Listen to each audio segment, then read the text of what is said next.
They threw their mother in the street and seized her house. What happened next made them regret it.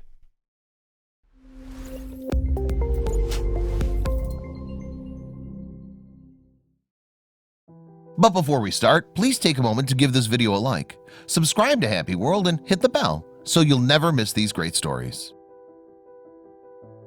Life has its ups and downs, yet even the most appalling of hardships are appeased by the help and company of family and friends.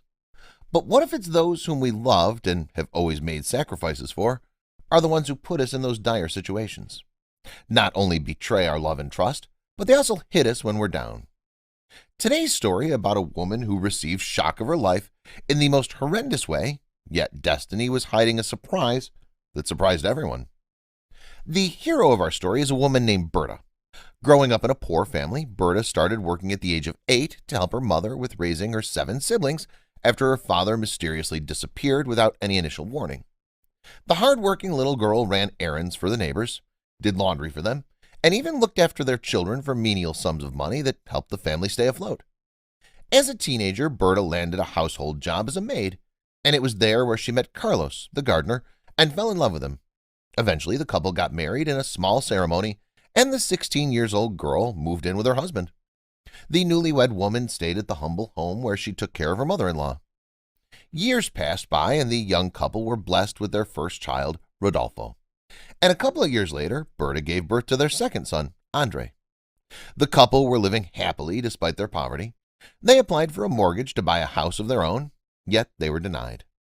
As the kids got older, their expenses increased, and Carlos's salary was not enough to make ends meet. Berta asked Carlos to let her go back to work so that she could help him with the expenses, and he agreed. Carlos spoke to the man for which he worked, and Berta was admitted back as a maid at the house she used to work at. Despite their poverty and the daily struggle to earn enough to support the family, the young couple raised well-behaved and respected children. Berta's sons excelled in their studies, and the proud parents spared them nothing and made endless sacrifices to their kids, succeeding every step of the way. The two boys have always dreamed of pursuing careers in medicine, and Berta and Carlos went far and beyond to save enough money to send their sons to the university. They worked extra hours and took on extra duties and made regular deposits at the savings account dedicated for their sons. Their children were aware of all their efforts their parents were doing and were very appreciative. As they sent both of their kids to the Faculty of Medicine, the couple were finally able to get a loan for a house. The old couple kept struggling to meet monthly payments while their children started getting absorbed into their new environment. Hanging out with people of much higher social class, the two boys started looking down at their humble parents and their modest lifestyle. Both of Berta's sons graduated as specialists in medical fields and chose to move to their own places away from their parents. Empowered by their high salaries, the two men indulged themselves in a life that suited their new status, completely forgetting about their two old parents. As Berta and Carlos got old, life and all the work they did started taking their toll on them, and it wasn't long before Carlos wasn't able to work anymore, leaving Berta as the only family provider. Berta kept hustling to make ends meet, and one day she was offered a new job as a caregiver to a wealthy foreigner called Mr. Charles. Berta took good care of the old man and was in return very kind with her. The salary he gave her was a generous one, and it allowed her to cover all the expenses of her house. Unfortunately, Carlos passed away with no one around him but his faithful, loving wife, as their sons didn't even bother to come and examine their ailing father. Yet the two sons attended their father's funeral that was held at his house.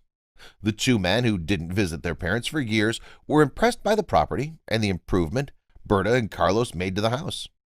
Strangely enough, the eldest son, Rodolfo, came back a couple of weeks to visit Berta without any introductions. The man said to his mother that he and his brother thought that they should inherit the house as soon as possible, as Berta might unexpectedly pass away like Carlos did, and the two sons might face a lot of paperwork that complicates the whole thing. Taken aback by the unusual request, Berta said to her son that she feels healthy and sees no need for that procedure, as according to her, sons are the only heirs and no one will contest them for the ownership of the house. Yet the two men kept visiting their mother, trying to convince her, until she eventually agreed to their request of signing documents that proved that they are the legitimate owners of the property. Once Berta signed the documents, the two men told their mother to look for a place to live in, as they planned to turn the house into a clinic. Stupefied by the outrageous request, Berta was devastated. She looked into the eyes of her two sons and asked them whether they were seriously considering throwing her out of her own house, and they coldly said yes, as according to them, the old woman no longer had a place at their house. Overcome by her tears, Berta asked her sons if she could stay at one of the rooms and even offered to clean the clinic for them. Yet the two cold men heeded none of that, as they simply repeated their initial request, asking Berta to leave the house as soon as possible without any delay. Nothing could explain how Berta felt at that point in her life. She wasn't as much hurt by the fact she was homeless as she was hurt by the fact that it was her sons who cold-heartedly threw her out to the street without a glimpse of sympathy or regret. Not having anywhere to go, Berta turned to her siblings, whom she helped her mother raise, and were all doing well at that time. She first called her sister, who was a lawyer, and asked her for a place to stay, at least until she figured out where she's going to move next. Yet to her surprise, Berta's sister apologized for not being able to help, as she saw Berta's presence as an invasion on her privacy. Surely enough, all Berta's other siblings had the same response, coming up with different excuses for not being able to host the old woman, forgetting all the sacrifices she had made for them. The following day, when the two sons came back home and found that their mother was still there, they took a bag, threw in some of Berta's clothes, and then gave it to Berta and threw her out of the house, warning her never to come back there again, as they wanted nothing to do with her. Berta walked down the road with a heavy heart and a light, half-empty bag of clothes in her hand.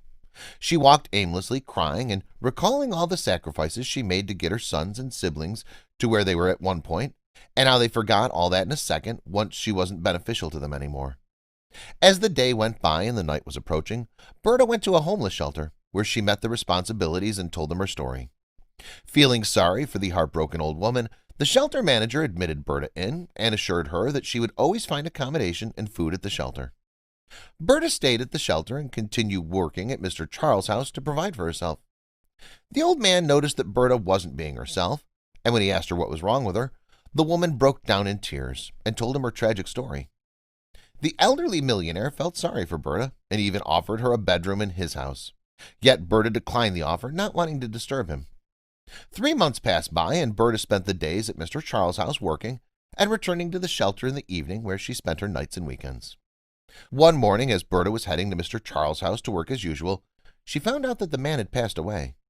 That was devastating for the woman, as not only she lost a kind person whom she respected and admired, but she also lost her job and only source of income. With her life shattering around her, Berta went back to the shelter and spent the night feeling sad and heartbroken. Yet the following morning, she received an unexpected call from Mr. Charles' lawyer, who summoned her to his office. Upon arriving at the office, the lawyer broke the news that stupefied Berta. It turned out that Mr. Charles named his maid as his only heir to his huge fortunes and real estates. Yet, with the caveat, Mr. Charles made one condition without which Berta wouldn't be able to inherit his wealth. Berta had to avoid sharing anything that she inherited from Mr. Charles with her sons, siblings, and all the people who turned their backs on her when she needed them. Berta could not believe what she was hearing, and happily accepted the condition and started the needed paperwork.